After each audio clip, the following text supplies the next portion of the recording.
Welcome back to yet another exciting episode of Rev Up with AR Pro. All of you know, AR Pro is the world's largest network of professionals from the auto industry. We have more than 38,000 members following us today across various social media. And of course, we have members from every brand, right from Maruti Suzuki to Maserati, from across the length and breadth of India, right from Kanyakumari to Jammu. So we have members split across different WhatsApp groups as well, and also we have followers on other social media. So, team, this is a group which is exclusively formed. I would say more of a family than a group, which is exclusively formed to uplift the members or professionals working in the auto industry and bring them recognition. RevUp is an initiative by AR Pro to showcase the veterans from the auto industry who have been playing their roles in this industry in the back end, I would say. Because even though they are on the front end, they are in the retail sector, they're generally not showcased much in front of the media. And we bring across these veterans in front of you. They have fantastic experience, they have fantastic incidents to share with you. And this also is a motivation to the younger ones who get a direction to work in the auto industry. So, team, like every week, this week we have yet another fantastic guest. Already I've announced the name to you. It is PS Prakash. Pro Prakash has been on AR Pro for quite some time now. And of course, he's the business lead at Sundaram Mercedes, handling the retail loans as well as the Mercedes certified section for entire Karnataka and Tamil Nadu. So, team, let's welcome Pro Prakash to Reva. Welcome, Pro Prakash. Good morning. Good morning. Good morning, Shrikant. Good morning, friends. Nice to be here. So, how are you doing this Sunday? Absolutely fine. Rocking as usual. Thanks. That's fantastic. So, you've been on AR Pro for quite some time. How do you feel being a member of this family? I think, related, this is something which we had been missing for many decades, I would say. It's a nice initiative, tireless effort with, the combination of a lot of professionals, unpaid professionals, as you had been mentioning some time back. It's a good initiative, I think, and a lot of people who are just being part of this would enjoy it as I am doing it. Thanks a lot. In fact, we are happy that you're here to share your experience with us and your career path. So it was great to understand that you started off your career from car loans, and from there you've reached to what you are today. All of us would love to understand how it all started and how was the path that you've taken to reach. Yeah. Where it started, I won't know really, basically, because I didn't start my career in automobiles directly. Okay, when I was in school, probably I started creating an interest for automobile. I started driving cars around as soon as I became a teenage guy, and then that passion was always there, but that was never a career actually. So when I did my post graduation in management, my interest was more towards advertisement and marketing. Okay, that is what I started pursuing. Also, I landed up with my first job, which was on to selling automobile loans. Okay, those days, as you know, auto loan was just in the new end stages. Very few players were there. Exclusive non-banking finance companies were into auto retail. So that is where I started off. After a decade or so in that, probably I really moved into the retail space. But even when I was there in the selling of auto loans, I think we were actually selling the cars because those days there was not much of big cars available, so many varieties or so many brands which were available those days. So the selling was actually happening from the finance companies because we had put in our money and then we were trying to sell those cars. So I think that is where it started. When I started moving across, probably the interest in automobile really pushed me back to come into the retail space as a whole. I think it's almost 2 decades now into the retail space. I started off, and I think I've been enjoying it every moment. I think the passion on the automobiles is what was keeping me going on this. That's fantastic. So you started your career with car loans. What was this? I might sound very old, but I started off in '91 in auto loans. car loans and stuck to car loans for almost till 2000. And for a couple of years, I got into retail loans for other machineries and movable assets like earth movers, harvesters, combined harvesters,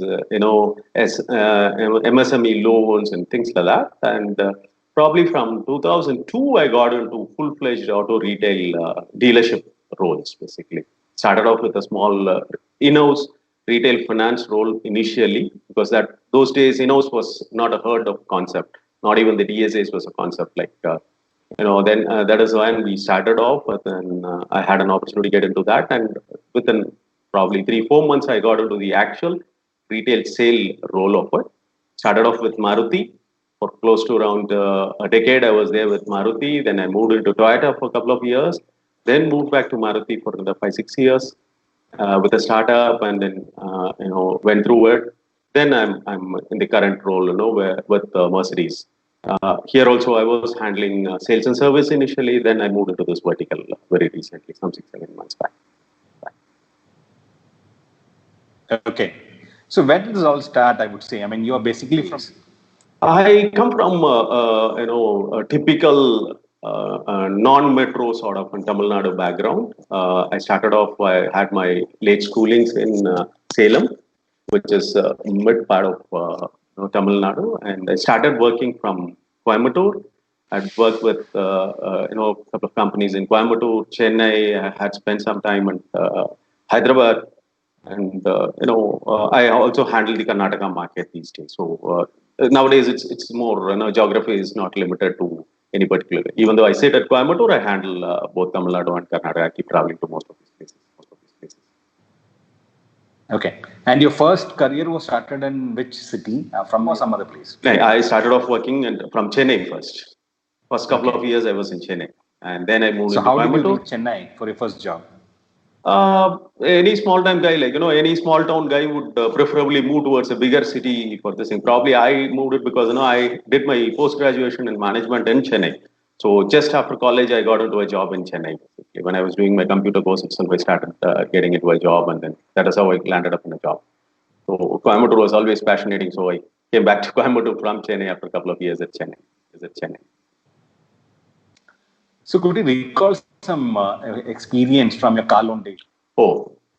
Earlier days, I would say it used to be fantastic. My first job when I was there with working with MNC Bank, Citibank, I would say, we used to spend the whole day in the dealership, literally like a salesperson there. Maruti was my first counter. Maruti was never sold; it was delivered those days, as you know.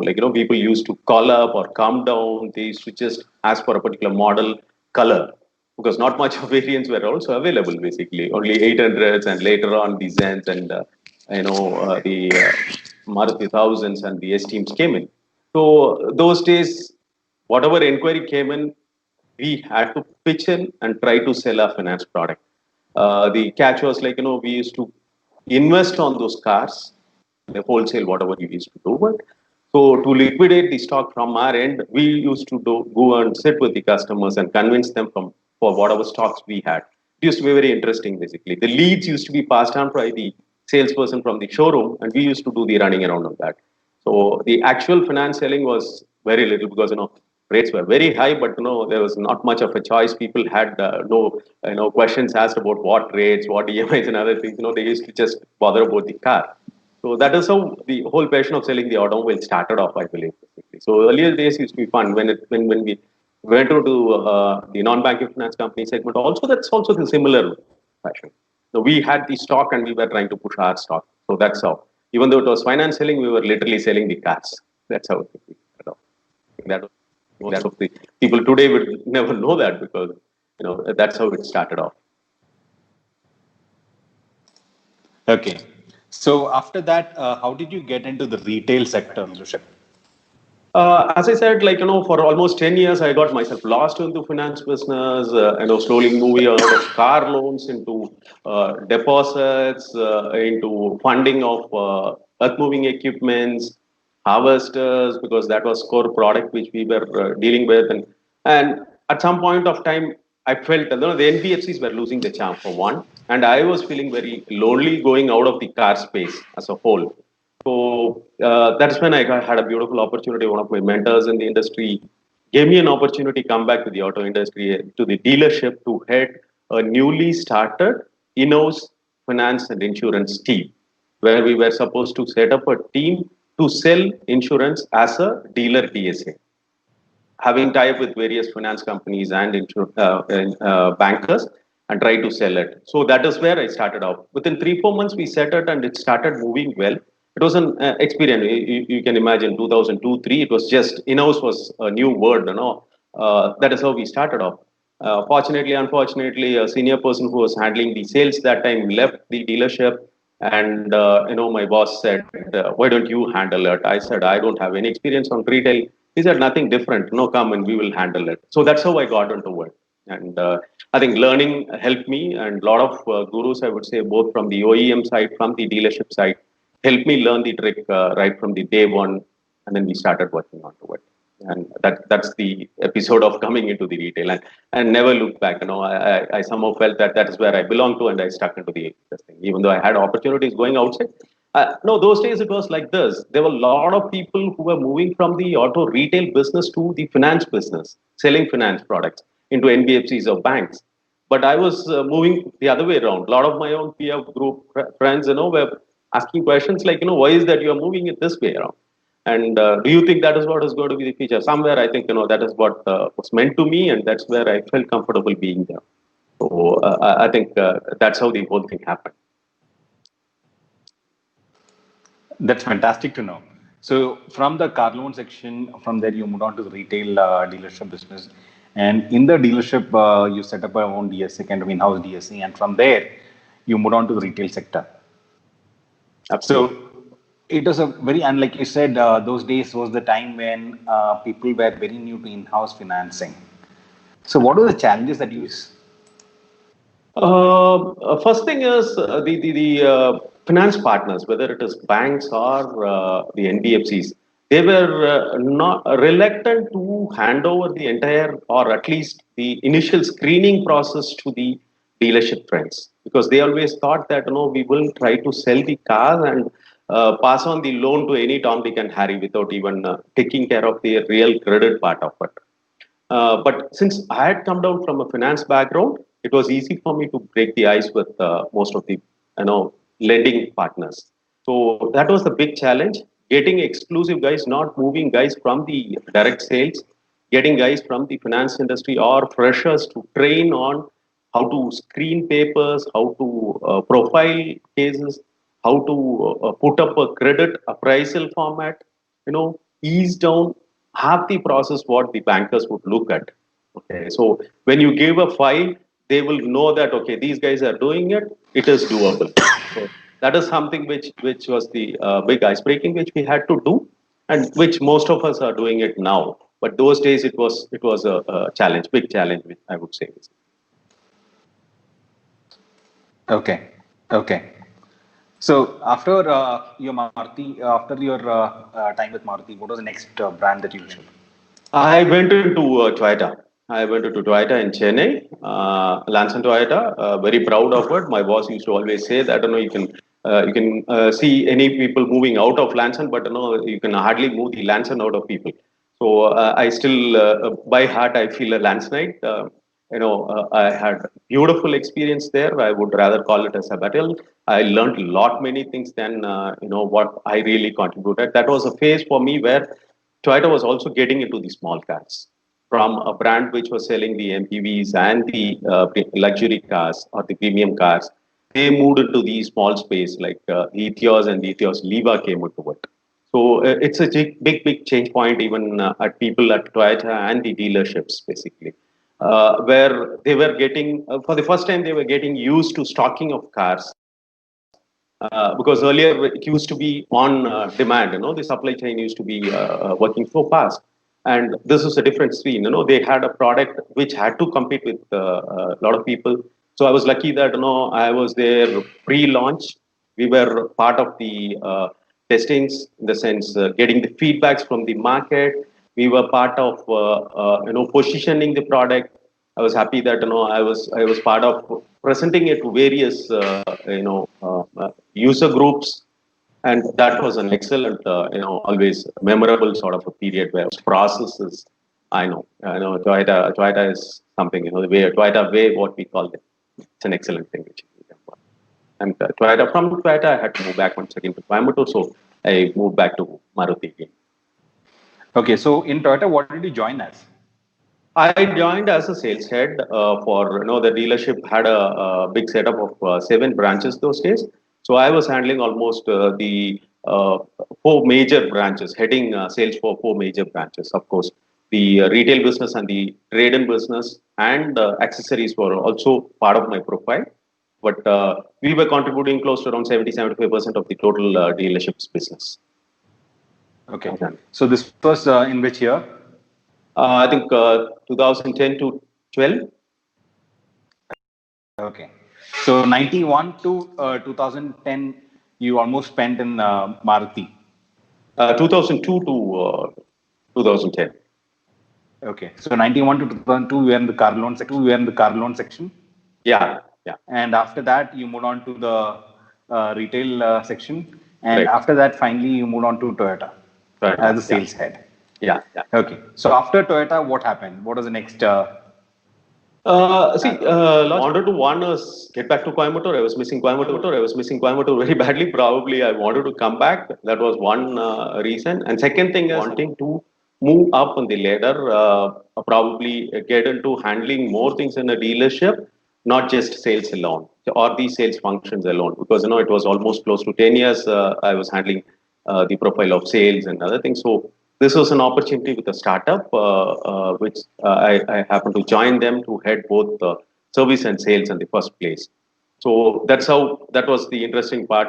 2 important reasons for me to come back to Coimbatore after missing Coimbatore for almost 5 years between 2007 and 12. So I came back to Coimbatore again with a role which was handling both sales, service, and the total retail dealership role. Okay, and this was which dealership? This was Adi Maruti. Okay. So that was the start of Adi Maruti you was with them. Yes. We were lucky enough to be one of the first few employees in the organization. Okay. So after Maruti, how many years were you with Adi Maruti? Almost close to 5 years. I built up the team right from scratch, probably set up the process. That was an excellent experience again, because everything had to be put into a role. My boss was very, very, he was very open to ideas. He gave us total freedom to work on. We could implement new processes. We could implement new sort of marketing strategies because we were the 4th dealer in Coimbatore for Maruti in these districts. So we had to prove our mettle, we had the freedom. I could build the team myself. A lot of like-minded people joined me then, and we built it up from there step by step. Within 4.5 years, 5 years, we sort of become the second big dealer in the city, with a lot of presence across in terms of sales team, service team. We branched out a couple of other districts also, went into Tirunelveli, did a lot more. We started scoring very high on the customer satisfaction range, visibility space, got into retails through digital media in those days. And it was good. We put up the first marketing team for a Maruti dealership at Adi. So websites were started off on the day of inauguration. So many things, not heard of in those days at least. Okay. So now that you came back to Maruti, it was probably like, again, you're back to... Yeah, absolutely. Coming back home, a lot of my friends and OEMs were there to support me, and we all felt, family is back sort of a thing. So I think that's how. Okay. So now, like you said earlier, selling Maruti initially was like more of delivering. But when you came to Toyota, it was a different scenario because, of course, the earlier Collis was a very hot model. But after that, when the Liva and Etios came up, it was not really selling really great. So what are the challenges you faced to overcome them? A couple of things. One is that the set of customers who were walking into a Toyota showroom were used to the a premium sort of a branding or premium sort of a product. suddenly seeing a car which is smaller, which is more practical, I would say, which was more of an cost benefit sort of an equated vehicle. People were not ready to accept it. In the sense, they were looking at a premium sort of a car in a hatchback, or a premium sort of a smaller sedan sort of a thing. Whereas we had launched a common car which was competing with most of the other hatchbacks and the entry level sedan sort of a thing. So that was the first challenge. The expectations from the Toyota brand, from the Toyota customers were completely different from what we were offering. First thing, and second thing, Toyota was a one in the sense MPV, the Altus, the CBU sort of a segment dealership. So there was not much of a walk-in as a whole. Who could come, have a look at the product and then decide. They had already decided and came into the showrooms those days. So making people, common people, like the mass, if you could say, people who would going into a Hyundai showroom, Maruti showroom, or a Tata Mahindra showroom, to make them come into the Toyota showroom was the difference basically. So I think we had to go out because my own team at Toyota or across the country, Toyota teams were not ready or not prepared to go into the market and meet these people in the first place. So that was a new segment altogether for them. So I think that was the challenge what we had to start working on in the first place, taking the car to the people. Okay. Yeah. So it was more of taking the car to the doorsteps as what we do today. Yeah. True. Which was never the case in Maruti those days. Initial stages, no, but later on, I think they started taking Maruti get into a different space of moving the cars closer to the markets, like rural places, suburban places, coming out of the rural outlets and all those things. So they were the pioneers in taking the cars to the market, I would say. Okay. So after Adi Maruti, what happened next? Um, See, I was not actually looking for a change, but it really happened on itself. Probably, the offer from Sundaram and Mercedes came through. Basically, I had very good friends across in the brand and the in the dealership. So we were just chatting, and suddenly, it was an offer which came in, and it was always exciting to move into a brand like Mercedes, right? Mercedes is an aspirational brand for either ownership or for working anywhere. So that charm actually bit me also. Probably that is how I landed up with Mercedes. Okay. And how was the difference? Because after Maruti, when you moved to a brand like Mercedes, Yeah.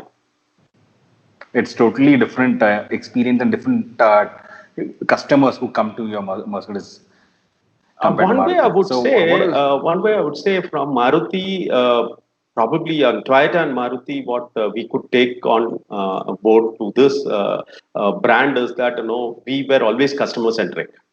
Our ideas of keeping the customer satisfied with whatever we are offering in terms of service and product really is what is the requirement of any auto industry, whether it is Mercedes or even a commercial vehicle for that matter, basically.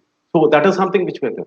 So even more when you come into a brand like Mercedes, because each individual is unique and each individual customer is it is like you had to put in all your focus attention towards the customer, every individual customer. You don't have big volumes to handle. Probably you are not even selling 1/10 of the volumes, but still the efforts what you need to put to each of these customers' requirements is completely different or important. So I think that is what was the charm. So getting to spend more time with the customers, understanding their requirements, and tailor making or bundling up each deal for each of these customers to their requirements was the requirement. And I think that's how it happened. okay? Could you recall one of the most interesting customer experiences which you had in your lifetime? Yeah, something which immediately comes back probably is during my first stint with Maruti itself, basically. Okay, normally the industry goes like whenever a customer takes a delivery or something, we normally offer a gift to the customer. But this was one incident, where it happened the other way around. It was an auspicious day, I believe. There was a customer who had come down for taking delivery with his wife. It was, I vaguely remember it was for his daughter's wedding or something. So he came in, and then, as usual, since I had known him, he had taken a couple of more cars earlier also. I was interacting with him, and suddenly he said, he would like to meet my CEO, MD of the dealership. It used to be a regular practice, like whenever there's a wedding in family, customers used to invite our MD for the wedding, or giving the invitation basically. So I thought, no, that is how it is. So when we entered the MD's cabin, the customer pulled out a small box which had a gold coin, and he presented to our MD saying that I had been very happy owning a Maruti, your dealership, and as a gratitude, I thought, I should give you a gift. So I think one of an incident, we never hear of some certain instances like this where the customer gives you a gift for taking delivery from you, basically. So that's fresh in my mind always. That I don't remember the customer's face, but that incident remains with me. Basically, I think that is basically because of the satisfaction levels or whatever. Yeah, that's big instinct. Big instinct. That's very interesting. I mean, this is, of course, there are very rare customers who do that, but it's a fantastic appreciation to the team also because, Absolutely. it is because of the absolutely fantastic job that they've done, probably that the customer is giving that, sense of gratitude for giving him such a great experience. So probably a team, it's a learning for us also, like, how often does it happen that your customers are so grateful to you for the job well done? Because for all of us working in this auto retail industry, when we deliver a car, it is just one car among the lot of cars that we've delivered. But for a customer, just think of this moment. Think of this moment in your life when you bought your first car or when you're buying your new car. It can be even the second car, the 10th car that you buy in your life. But when you're buying a new car, the kind of experience and the kind of, emotions that you go through when you take a delivery of the car is something really amazing. And this point of Mr. Prakash actually emphasizes on that here. Yeah, it's a question of a moment of truth, we call it basically. Whatever time you spent in marketing your product, displaying your product, showcasing your product, doing a demo on the product, doing a negotiation on it, helping him to get the insurance and finance done, all these things, everything is forgotten at the time of delivery. It's a happiness at the time of taking delivery along with the family, kids, elders, and all those things. If you can make a change at that point of time, if you can really bring that smile on each one of you, whatever little different thing which you can try to do it, whether it is a bunch of flowers which you give or the wrapping of the car which you do it with a ribbon, some chocolates or some fruits, whatever. But if you can bring in that smile, believe me, that stays with the customer, and that would make your presence felt also throughout. That's fantastic. Now, after you moved into Mercedes, initially you were a hacker? Yeah, yeah. I was handling car sales and also after sales services. Coimbatore market? Yeah, Coimbatore, it's a upcountry market of Tamil Nadu. We were covering most part of central Tamil Nadu till Martandam, Kanyakumari. So, entire Tamil Nadu, let's say. Okay. So, being a tier 3 city, how has been your experience promoting a luxury brand like Mercedes in the city? It is, see, Coimbatore is a completely different scene. I would not equate it to any other town or city inside Tamil Nadu. No, in fact, not even to Chennai or Bangalore, basically. Like Coimbatore had the history of owning Mercedes way back before even Mercedes came into India, even 25 years back. At some point of time, some of veterans in the industry talk about having the most number of Mercedes in Coimbatore before the dealership actually came into it. Coimbatore is completely different. Even today, close to around 40% of the volume of business which we try to do happens in Coimbatore city. But the thing is on the other markets. Okay, talk about other districts like Tirunelveli or Nagarkoil or Dindigul, Madurai, Salem. These are the places, Trichy for that. These are the places where the market is actually lying right now. Okay. We have a lot of support from our existing customers, in the sense customer wants buys a Mercedes, he's addicted to Mercedes, I would say, because it's so much of pampering as a product. So it's very difficult to move out of the brand. Somewhere you need to have one Mercedes in your garage throughout your life. So that's the best part of it. And once you sell a car to a person, he becomes your brand ambassador. So it's he who sells it, because when somebody spends so much of money on buying a car, it's not just by listening to the salesperson or the dealership person that he decides. He looks at somebody from his peer group who is also owning it. What is his experience? What is his take on that, and all those things. So yeah, I think it is a growing market. India has got a lot more potential for premium luxury. A lot of people really don't see owning such big cars, even though they have the potential to buy that, have the money to own that. But I think we are on the right path. We are going. We see that premium luxury market with the other brands growing continuously on a regular basis. I think these are the places where we would like to take it further. Further. Okay. So now, now that you've spent almost 9 years with Sundaram Mercedes now. It's been almost close to 4 years. Yeah, 4 years. Yeah. 4 years. Okay. So in the last 4 years, what has been the major difference that you've felt comparing a luxury brand? See, regular brand, we don't talk much about the product.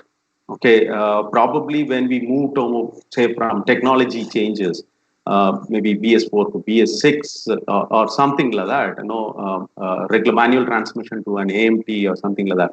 That is when we really talk about that, when your car has got an USB. At some point of time, within a short span today, it's become much shorter, 3 months or 8 months. Almost everybody has got similar sort of products, basically. We don't really get to talk much about the technology or the product per se, or not even try to convince why somebody should buy a sedan, or somebody should buy a compact SUV, or somebody should buy an hatchback. But premium luxury is not like that. It's completely a different space. Each car is unique, and there is a lot more to talk about. And believe me, today with the digital space opening up for so many information, most of the customers are many a times more informed than the sales team itself. So it's the time we really spent on seeing how the requirement of the customer is met with the features which is available in the car. So that sort of a connect, and very little time has to be spent on the commercials part of it, but the technologies takes more time to explain. Because many customers we had come across don't use all the features available in the car. They don't even know about what is available in a car. So I think from the salesperson perspective, I think we need to spend more on the technology, more on the requirements of the customer, matching with the availability in the product. I think that's a big thing. Okay. We have a lot of members on AR Pro who are youngsters who have got into the orders recently. And many of them have this dream of one day working with a brand like Mercedes. Yeah. So what is your message to them on how easy or difficult is it to get into a brand like Mercedes? See, it's a question of scale, right? Typically, if you take a market like Coimbatore, or which I can talk about because I'm sitting on it, or say a market like Chennai or Bangalore, for a product like Maruti, you might have close to around 15 dealerships, and each dealership might have around 25-30 guys working on the sales team directly. Hyundai might have, if not equal, at least 70% of those numbers in terms of the consultancy and the number of dealerships. So similarly, each brand has got its own numbers which get able. Whereas you can hardly look at two dealerships across entire Karnataka or entire Tamil Nadu. So the number of people who could work on that dealerships is going to be much, much less, or proportionately very, very low compared to it. So it's an aspiration. Not everybody gets to work at, not because that they cannot, but it is not available. That's what I would say at this point, because one is if you are driven by the passion, if you prepare yourself to be available, that selling a Maruti and selling a Mercedes is not the same. You all know, because even though the customer satisfaction levels, how to meet your customer requirements, how to keep your customer satisfied, and all those things are similar. As a skill set, you will have to be a complete dealership as a person himself. He has to do his own sales. He has to do his own marketing. He has to be his own CRM. Being in relationship with the customer throughout his lifetime. I know many of my consultants remembering the entire 250 customers he had delivered in the last 5 years, and trying to find occasions where he can touch base with all these customers in a year at least twice. So that's the sort of skill sets which is required. So I think if somebody can understand the requirements and be available or ready to upskill themselves and be visible to those dealerships. Yes, we are also trying to get more people inside, the right sort of people inside. We are always looking for people, and whenever we find the right sort of people, we don't shy away from taking them, hiring them. So the numbers may not be very big, but you have to have these skill sets to get into that. Now, let us go on to understand how do you keep yourself motivated in such a Uh, See, motivation has to be more within yourself before we really look for motivation outside. Okay, that's something which I strongly believe in. But how do you have your own self motivation happening?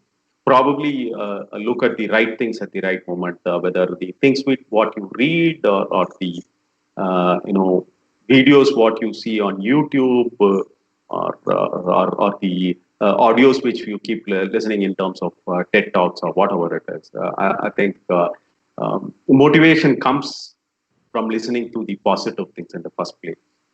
So I think these are tough times. Reva was one sort of a beautiful experience sharing by some of the professionals from the industry who could give a lot of motivation for people who are really looking for. I know it is tough time for the guys who are working in the industry. Not everybody is happy. Not everybody is occupied. It's tough times. Earnings have come down. Business is very low. Pressure is very high from the OEM, from the dealer management. All this is true, but beyond this, believe me, there is a lot more light which is happening. We are just about to dawn, and the sunrise is yet to be seen. And believe me, it's a week of we are bouncing back. You might have been seeing the results. AR Pro has been publishing the retail numbers in the recent past, which is a very nice indicator of what are the cars which are being actually delivered to customers, not just the wholesale numbers, which is coming from the OEMs to the dealerships. These are signs of very fast and a big recovery. And motivation is something which we will have to develop in ourselves, basically. Listen to the positive things, see positive things, things will happen. Be in touch with everybody. That's very important. That's very true. Today, team, it's something very important that you stay in touch with your team members. We know a lot of people who have lost jobs, but trust me, I've been hearing a lot of positive news over this period of time recently. So recently, the people who I've been interacting with everyone have told me that the auto industry has picked up. They're almost back to 80% to 90% back to normal, like it was before COVID. And that's a very interesting thing to share, that jobs have started coming back. So if you have lost jobs, you're sitting at home, no problem. Now this is the time that you need to go back, bounce back, find that right job, because jobs are open again. The industry is open again. Car sales have returned back almost to normalcy. And next month, with the festive season coming in, I am sure we're going to have a big comeback. So that was very truly said by Prakash. So Prakash, that was really important because, like you said, it is very important to be motivated from inside first. So how can you keep yourself self-motivated? That's something more important today. So those who have lost their jobs, earlier also I have spoken on this subject actually, that if you have lost a job, this is the right time to upskill yourself. Maybe not only upskill, but also, generate more skills in you in the multiple directions. That is, if you have skilled in new car sales, why not look at the pre-owned car sales as well? So multi-skilling and upskilling is something very important today. If you have worked on that during this break, It is time for you to bounce back now. So that was really interesting, Prakash. Now over to the last part of my question. What has been the most inspirational moment for you? Uh, it- I don't know. Like I was sort of lucky. Like right from the beginning, I had the sort of right bosses on top of me, giving me a lot of freedom, teaching me a lot of things. Whenever I make small mistakes, yeah, they were helping me correct those things. And probably that's how I reflected on my team. And I'm really the moment which I cherish is sometime guys come back to me and tell that, sir, you remember me? I was working with you at that organization. You are the person who interviewed me and put you back. Frankly, I don't recognize all of them, even though most of them I really know them, but few names and few faces I do miss. But it really gives me a lot of satisfaction that these guys have worked with me and grown up in the organizations today at various levels, and they are sticking to the industry. So that's a cherishing moment always, and not only from the colleagues or the peer groups which work with you, it's also with the customers. When customers come back and tell me that you remember I took a delivery from you from on this thing. So I think it's an experience of both with the customers and with your people with whom you have worked. I think that's the experience which we always cherish for. Okay. Yeah. So it was something, very interesting to understand your growth story, how it all started, and from where you joined. And your questions to Pro Prakash can still be answered. All you need to do is you can just go to this email ID. I mean, just send an email to this email ID that I'm displaying it on screen. So you see this email ID, webinar@autoretailer.com. Just send an email to this email ID, and we will send this to Pro Prakash and get your questions answered. So if we missed out on your question, I'm really sorry for that, because there is some technical issue. I'm not able to see your recent comments. Okay. So with that, we would end the session. So before we end the session, quick uh, thank you to Pro Prakash for taking his time and joining us on this session. So thank you, Pro Prakash, for being here. Thanks a lot, Shrikant. I think thanks is from my side. I always, like to be associated with the team. It's a nice forum which you had created. Happy that I could be part of this. Thanks for calling me in. I think it made some sense to the team which was part of the sessions today. I'm looking forward for more feedback from you. Anything which I can further add up, I would be very happy to do that. Yeah. Thanks a lot. So, team, and we will be back again next week at 11 a.m. with another brand new guest. Okay. So, wait for the announcement on the group. If you're not a member on AR Pro, it's time you go fill up the membership form and get enrolled yourself. Okay. So that will keep you updated about the latest happenings in the auto industry, as well as we will meet new members from the auto industry through RevUp. So with that, I came to the end of the session. Have a good day. Bye.